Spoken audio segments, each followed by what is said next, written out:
Well, good afternoon, everybody. Today, this is Mike Netter along with Scott Peotter. Say hi, Scott. Hi, Scott. Thanks, your time here is over. And this is California Free Radio, and this is a special edition that we're recording live from the sunshine in Sacramento. And no, as you know, most of the sunshine doesn't come from the state capitol, but today we're here to shine a little light, if you will, on some of the background of Gavin Newsom.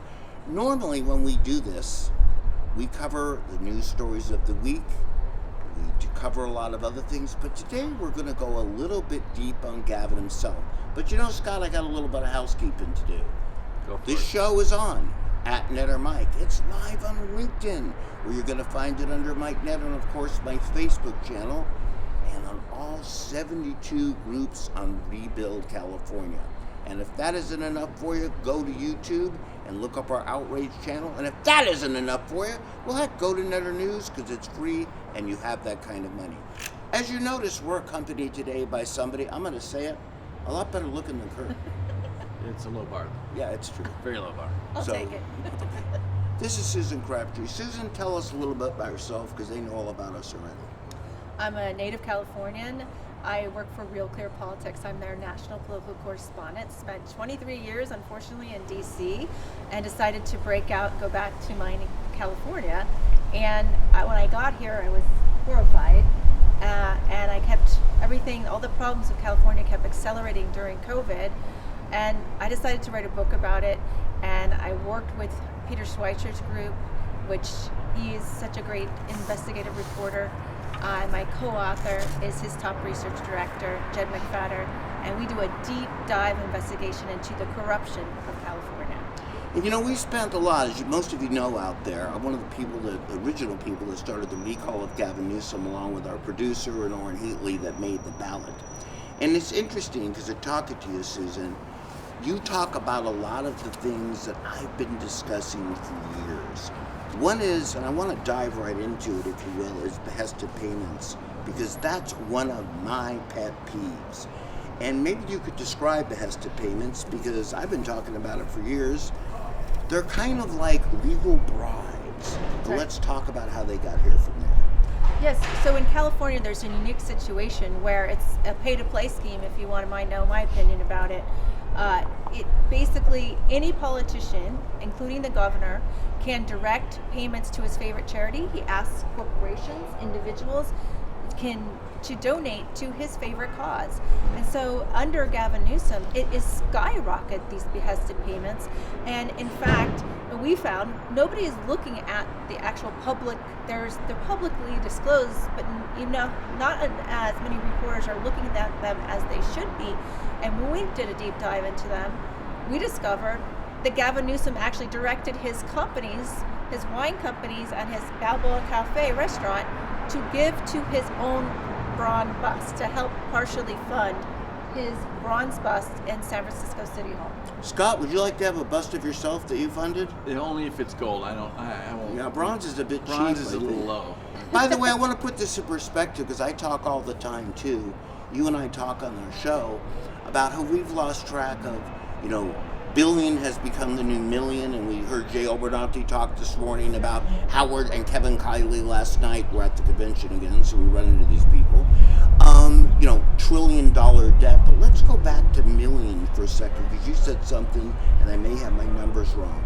For everybody out there, during Jerry Brown's entire governorcy, if you will, however you say that. Is that 8 1.0 years. and 2.0 for 1.0 and 2.0. Just the 2.0. He got, just the 2.0. He collected something like only 8 million in behested payments. That about right? It's about right, 8 to 12 million. Okay, over the entire 8 years. That's correct. Now, when we did the 8 to recall, 12 million is still a lot of money. no, that's a lot of money, but that's over 8 years. However, you got to hand it to Gavin, because he's kind of ambitious. We wanted to make the cover of a book like this. In just the year, I believe, of COVID, You can see. 2020, That Gavin. didn't he collect something like 300 million? It was well over 227 million. Excuse me, I'm off slightly. But it, I sit corrected.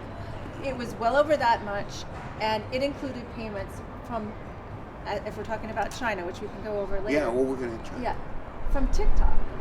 So TikTok gave $300,000 in behest payments directed by Newsom so that he could promote his public service announcements on the COVID mandates, mask mandates, other lockdown policies that he himself was not following. So he's basically, the China virus, created the virus, exported it to us, and then a Chinese company, TikTok, paid for the public service announcements to lock us down and keep us in our homes and keep us masked. So much for the Wu flu, huh? Well, you know what's fascinating, and one of the reasons you and I started talking on X, if you will, and you're here today, is look, for the last 4 or 5 years since I've been involved in the political arena, if you will, we keep talking about these things that Gavin does. And the trouble is, in the news cycle, of which you've been a part of, they fall out. They go to the next shiny object. You know, for the last 4 years, it's been Trump, Trump, Trump, Trump, Trump. In the meantime, Gavin's been like shoveling away stuff. And during COVID is a great example. I don't know if, I actually don't even know if you cover in the book, was, I'm going to award it like it's close to $1 billion contract for masks. Because apparently Californians, Scott, we're not bright enough to put two pieces of string on a piece of cloth. That's way below we could do. Of course, the irony is that I think it was under Jerry Brown, they actually created a warehouse just for emergencies where they stocked a lot of masks, but they hadn't kept them updated. When they went there to go get the masks, they had deteriorated so much they basically fell apart. Right, because they forgot to check the warehouse. So here it is in the middle of the pandemic, and all of a sudden they need masks, and supply and demand. There's a lot of demand and not much supply, and Gavin paid, I think it was more like $2 billion for the masks, and then he ended up not really using them. Well, it ended up that they couldn't make good on what they were, their fulfillments. I mean, So China couldn't provide. China what they couldn't actually provide contracted to for. fulfill the whole mask contract. And he also, remember, kept the mask contract, the details of it, secret from the Democrats in the state legislature who were calling for the details of the contract, and the California citizens. So he says he's very transparent, but we know the Kind of truth. reminds me of Enron, right? They were criticized for paying the most for electricity, and so they blew the whole deal up. Enron went bankrupt. Everything came unglued, and then they ended up paying more. But I need you to correct me if I'm wrong here, because I'm doing this from memory, which is faulty even on a good day. Didn't he award this contract, which I found rather weird at the time, to a company called BYD? Let's start linking this together. And BYD, if I remember correctly, made auto parts. That's right. Okay, so I'm a little bit confused. That was like people coming along and saying, hey, Netter, you don't cook, but we're going to give you the catering contract at the state capitol across the street. They made auto parts. That's right. They make EVs. In fact, Well, they're making them now. They're making them now. It's Build Your Dreams. It's the company. That's why it's BYD. It's actually backed by Warren Buffett, but it's a Chinese company. Build your dreams. I thought it was Bring Your Dollars is what Gavin thought it was. Yeah, Sorry. bring your dollars to China. Yeah, or have China come here. Basically, he actually went to China in his most recent. You went on that trip with him, didn't you? I didn't. I did not go. Oh. I was casting aspersions from my ex account Ah, because got it. I could not believe that he would go to BYD. Gavin Newsom would go to a Chinese company and headquarters and drive around their EVs, and he's already also, had the California government benefit this company which I already knew about, by the PPE deal, and he was promoting the Chinese companies over there.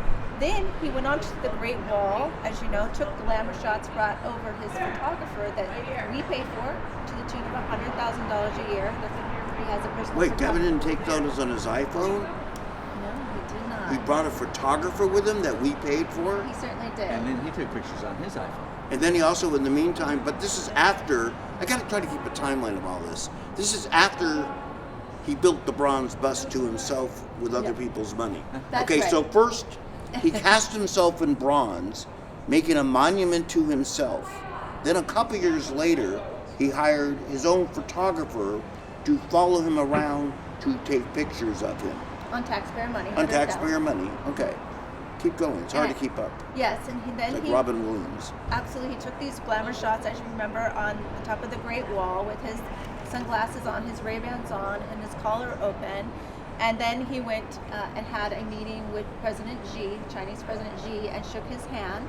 And that was before the APEC summit, where he cleaned up the streets where all of the Californians in San Francisco managed to clean up all their homeless problems miraculously. And when Gavin Newsom was asked about it, he said, "Oh, you probably think we're just cleaning the streets up for important people and dignitaries, Chinese this time. You may think that, but it's actually true. That's actually true." He said He owned he it. admitted it. He admitted it. He absolutely owned it. When, Meanwhile, when everybody asked, well, why can't you just keep the streets clean for everybody? Why just for G? absolutely. And there was Chinese flags. There were hardly any American flags. It was all Chinese flags in the street. And there were human rights violations going on, which I reported In on China. at the time. No, in San Francisco during this APEC summit, when he cleaned up the streets, these human rights advocates, dissidents from China, were getting mowed down and harassed by what they thought were transnational repression from Chinese gangs in the streets of San Francisco. Okay, so the people that were protesting China coming to San Francisco, No, they were the people protesting China. Yes, they were the ones that got injured and hurt correct. and mowed down. Yeah, they're human rights advocates. But we didn't have any Chinese tanks there, did we? We That didn't was borrow a- any of those from Tiananmen Square. There or was a anything. bridge too far. That was a bridge too, even Gavin Even- saw that was a bad picture, right? Tiananmen Square moment in San Francisco, not so great. Well, how come we didn't see that Tiananmen Square? How come we didn't hear about that? Well, I was writing about it, and others were. But I have been very critical of the California press. I cut my teeth in Washington D.C. Went to USC journalism school, Southern Cal, We won't hold that against you. And Kurt would like that. Kurt's a USC lawyer. and then I went to D.C. and started. And there are, even though it's predominantly liberal media, legacy media, there are some competition of voices. You mean that do actual journalism occasionally? Actually do journalism. Like a and- squirrel, blind squirrel, they find out a good nut every so often. Absolutely. And so we don't have that competition as much in California. There's a few voices out there. So there's nobody to really check and balance any of the journalists in California. Yes, in fact, they are part and parcel of the same. That's why we're here. Exactly. We're part of that check and balance. Absolutely. Well, we That's talked what And we're why trying you to- write this book. Right. That's exactly one of the reasons why I wrote the book, because it's a cacophony that's pro. What? She's a Keep it- journalist. I know from USC, but you got to remember, like most of my audience, when it gets to two syllables that doesn't have to do with food, thought you'll have to journalists tell were me what a supposed to write for, like, cacophony is. sixth grade. Cacophony, a chaotic, loud voices. How Thank about you. that? So Chaotic- for everybody out there, like me, chaotic loud voice, I like that. And you, from now on, can address me as Cacophony Nenner. Back to you. Yes, cacophony netter's a good name for you. Yeah, I like that. But so it's all very pro Gavin Newsom, very pro the Democratic supermajority. There are voices, some voices on the right gaining some traction recently, but You're talking about During- California journalists, California press, journalists. are really, they're pro-progressive Democrat policies. that's exactly right. So they are actually basically like adjunct faculty to the administration. They're They're added to staffers. it. They're part of their They're activists. communications. Well, I arm. think part of the problem is you've got some ones like Ashley Zavada who Yes. good that I'm going to call out in favor of. This I is almost for you, did. Ashley. I almost Okay, because the reality is the Democrats, and we talked about this on our show we did last Wednesday, have so much power in Sacramento. They control the press's access. And in defense of some of these reporters I know, they can't write what they don't have access to. What we talked about on the show last week, I found it rather humorous on a national level that Chuck Schumer is going, this is very insulting. However Chuck talks. Hold on, let me It get my- sounds Hold on. close. This is very insulting that, the Republicans didn't include us at all and shut us out from talking about the budget. And I want to go, hey, Chuck, come to California. Go to the Capitol across the street where the Republicans can't even serve on a committee because if they speak up against the Democrats pull them off. They just And that's part of the problem that the press has here too a little bit, that the Democrats literally control access to the building. You saw what they did in the state Senate this last week. Exactly. Zavada actually put out a pretty funny one. Look, they're not letting us in the Senate. They're keeping it secret. They don't want anybody in. And it was basically just a bunch of empty desks because they were off at some secret Senate ceremony or something. Who knows? But Yeah, Ashley Zavala, I really admire her because she's like the lone voice in the wilderness calling out the Democrats' policies. And she's called them out for NDAs, for getting non-disclosure agreements, just Yeah, for... we put that in our book, I think. Yeah, it's in our book too. So NDAs, for those people that don't know, that's hush money payments if you're using Democrat Trump speak. So basically they require people that are going to come to the governor's office to sign an NDA, and so they pass things, they make agreements to things that ends up becoming legislation, and the public can't find out about it. Right, and the lobbyists have Non-disclosure agreement in simple terms. Right, non-disclosure Don't agreements speak up. to basically keep people from knowing how the sausage is being made. So the they filed a negotiation. lawsuit. Didn't somebody file a lawsuit? Did Bones file a Well, lawsuit? it's interesting. There's been a few, and in fact, we featured that. Hold on, in Netter News. Okay, we featured that a few months ago. Got to get my commercial. Netter News. Yes, there you go. Where we talk about things like that. And by the way, along the same lines, keeping with current events here, this just came up with, I'm going to cuss, I apologize, Karen Bass in Los Angeles, right? Why we had somebody in LA with the name of Fish is a story for another day, because she Karen Bass sounds like, yeah. right. She let her text disappear. And by the way, Gavin Newsom, and you cover the roots of some of this in the book, but just this last week, Gavin Newsom was asked for his emails talking about his communication with Karen Bass. And his reply from his office was basically, this is from the press, and the press said, look, you know, under transparency, the exact reply was, the governor doesn't have to. And I had to read that one twice because I'm like, and why does the governor have to? Because the governor doesn't want to. And basically, no, seriously, it's like we can't see your communication. We elect you. We pay for your photographer, for God's sakes. We ought to get some credit for that, right?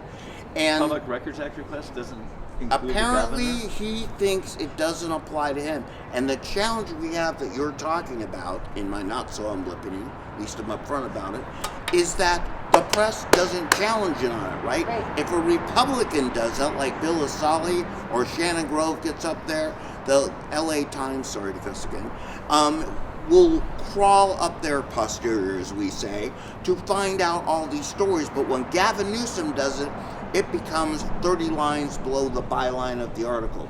Well, the funniest thing about that is that he wrote a book about transparency when he was waiting around and You mean being how a lieutenant. to not be transparent? He was saying that he was going to have. Gavin wrote a book?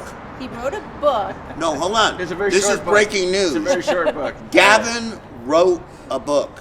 Yes, and when he was lieutenant governor, because he was bored, you know, he was waiting around. Gavin, by his own admission, can't read with dyslexia. Yes, dyslexia. So how did he write a According to book? He him. wrote it backwards Oh, and showed it Chinese. to a mirror? Yeah, maybe Right it's to in left. China, yeah. He Top to wrote a bottom. book about basically trying to get, which is hilarious because it didn't happen during his tenure, it hasn't happened, trying to get basically the whole system of government to be more e-commerce and more, get it all digitized and online so it could be more transparent to the public citizens. This is when he was bored because, you know, he challenged Jerry Brown for governor at first, and then he backed off really quick because he saw the polls were not very good. And it's funny because he has long ties to the Brown family, his family, his father. His grandfather ran Pat Brown's, Right. was it a gubernatorial campaign or attorney general? I can't remember. It's in the book. But I was kind of wondering if they were cousins or something, but they all went to St. Ignatius. That's how they all, in San Francisco, that's a lot of their ties if you go look back to their ties. And then, of course, we can get into it. But going back to transparency, so he was an early advocate for transparency, but he did not participate in the book. We asked him questions. He would say things were false, but wouldn't say why they were false, and please answer our questions. Here's the 3 or 4 questions that we need answers. No response. And of course he's pushing back now that on the bronze bust, he says, we got it wrong. And we said, well, what's wrong about, we're saying that you partially funded it. We didn't say you kept it secrets in the public disclosures, but why did nobody, in behested payments, but why did not anybody tell us, till my co-author and I unearthed it, talk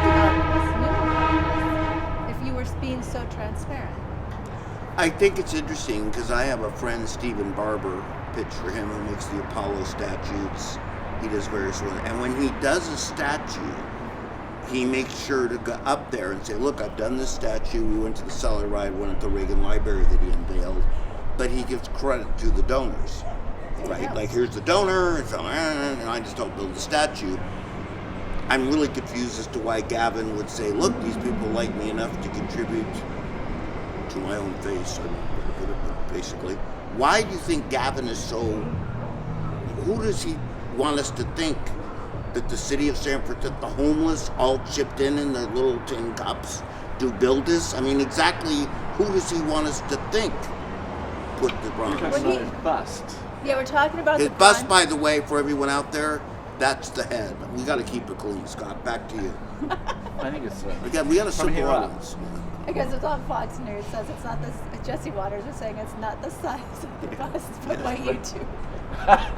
That's a male joke, not really mine to make, but hat tip to Jesse Waters. But yeah, we talked to the Arts Commission, which actually goes about creating these busts and finding the sculptors and everything, and they provided us an entire list of the donations, the donors for the previous busts: Dianne Feinstein, Willie Brown, George Moscone, but they didn't have. They said they didn't have the detail about Gavin Newsom's. Well, we found the detail, so it was interesting that they say they're being so forthcoming, but the Arts Commission for San Francisco, which is taxpayer funded, by the way, also couldn't tell us who paid So for we're the kind of bust. back to behest payments again. Correct. So it was Newsom's companies that made the donation. In other words, he paid for his own bust. Some friends and family, he said, paid for them. He said that in the San Francisco Chronicle. But they paid at least $10,000. That's the money that we could find in the behested payments documents. So from Balboa Cafe and his Plum Jack Winery. So basically, he bought his own bust. No one else would pony up, and Well, so he what did. I'm a little bit confused of, He this won't tell it to us. this is friends and family. And with his friends and family, he really couldn't even raise enough from his friends and family to do a statue of his entire body. I mean, why just the head? Now that I'm thinking about it, it's like, if you're gonna go in, dude, go all the way. Like, when I go to a baseball stadium, like Tony Gwynn, full disclosure, I'm a Padre fan, they have the entire Tony Gwynn body up there. They just don't have, like, his head. Why did Gavin do his head? And you may not know the answer to this. Could he not raise the money for the rest of his body? And by the way, I want to be full disclosure. When you buy this book, Fool's Gold, not a single dollar of it will go to building the rest of Gavin in bronze. Right? That's Is that a true Safe statement? bet, yeah. You can be safe to say Okay, that. thank you. That is safe to say. I want to make sure we don't do anything wrong here. Go ahead, back to you. Well, I don't know. I think they have these busts in the San Francisco City Hall for previous mayors, but they, like I said, they disclosed the donors for those. He is being a little secretive. But I am actually more concerned than the bust. The bust is getting all the attention, but I'm actually more concerned about the money and behested payments direct to Siebel Newsom, Jennifer Siebel Let's Newsom's talk about that. gender that's exciting. justice films, because So behested payments again is when the politician, in this case Newsom, directs a contribution to a nonprofit. that's right. So give us some other examples of some of the nonprofit donations that have been made. So he asked PG&E, Yeah, his favorite donor, right? his favorite donor. What I don't think most people understand is that in California, PG&E and the utilities are cozying up to the Democrats and the unions for the utilities. They have given more than $200 million to all Democrats across the state since 2000, and to $2.5 million to Gavin Newsom, all of utilities. PG&E has given $700,000 to both Gavin Newsom and his wife for her gender justice film. Some of that is behested payment. Some of that Newsom directed PG&E, which His he wife bailed gets out. a salary off of that. We've got like 5 minutes left here, and I Oh, want to okay. be clear on something here that has struck me, and again, in simple terms. Because again, I'm a simple man, you know that, right? So behested payments are basically, let's pretend I'm Gavin Newsom, whether you like it or not. And Scott, in this case, you're going to be PG&E, right? Oh, yeah, And my I'm going to favorite. go to you and say, whether you like it or not, if you want me to do whatever I could do as Gavin Newsom, which I could think litter their hallways with busts of them. That might scare them. You're going to take money and you're going to contribute to this charity, who, by the way, in this case, sorry, you're going to be Jennifer Symbol, whatever her name is, right? That's the number one. Hold on. But partner. she gets a salary She does. of like $250,000. So his donor, who you're in control of their fate, Right, the money's going directly is into going Newsom's to family's a bank. charity that you get paid for. Did I miss? I mean, I got to keep it Yes, simple. that's exactly right. She also has offices that we pay for in the governor's. She has the governor's office. with Right. staff. Okay, so she has that. Oh, that's taxpayer funded. That's taxpayer As funded. the first lady, or she calls herself first the first partner. partner. The first partner. And so then she gets this money from PG&E and other donors. In fact, PG&E was an associate producer on one of her films, and they screened it in the PG&E Skyscrapers, one of her gender justice films. Then she takes those films and But your gender justice and first partner, okay.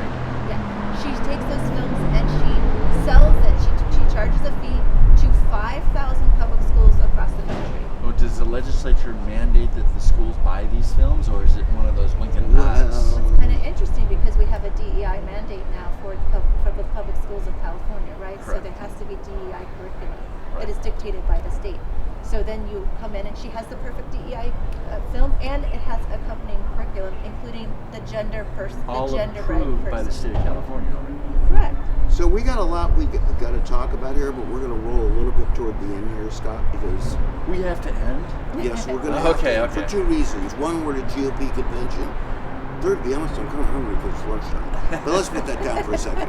How do people find this? You can go to my X feed, go to Susan's, and find the link. You could buy it either in hard copy like this. This, by the way, if you're out there and below 25, is what we call a hard copy. Or you can get this on. Audio, you can get it at Amazon.com, and we also have the website where it has various online places where you can purchase it. It's called foolsgoldbook.org. www.foolsgoldbook.org. And I want to emphasize, we're talking about this today because we talk about California Free Radio. For most of you out there, it's really going to be hard to free up California unless you understand the depth of corruption and the depth of the swamp that we have in Sacramento.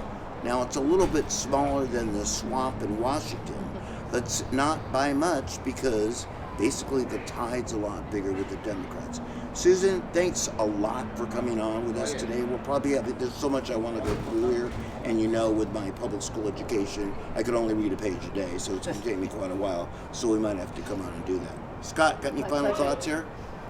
I love the book. I've just read little portions of it. I mean, you go into the Paradise Fire. I'm sure you go into a lot of the in-depth reasons why the utility companies are cozying up to the governor. All the green initiatives that are a problem, all the DEI that's a problem. These are things that we've been talking about on our show for a lot of years. So I'm hoping to get a lot of good material out of your book for future shows. And we do really appreciate you joining us today so that you would share this book with us. I'm very thankful for your interest in this, and we have to fix the state. And the first thing you have to know is how corrupt it is, and how basically what is we can do about it as citizens. First of all, it's exposing it, and thank you so much for helping me do that today. So for everyone out there, again, we're going to have excerpts of this in Netter News over the next few weeks. Follow us on all the social media. But most importantly, if you're going to do something, as I say every show and any given day, remember, it's your damn state and it's up to you to do something about it.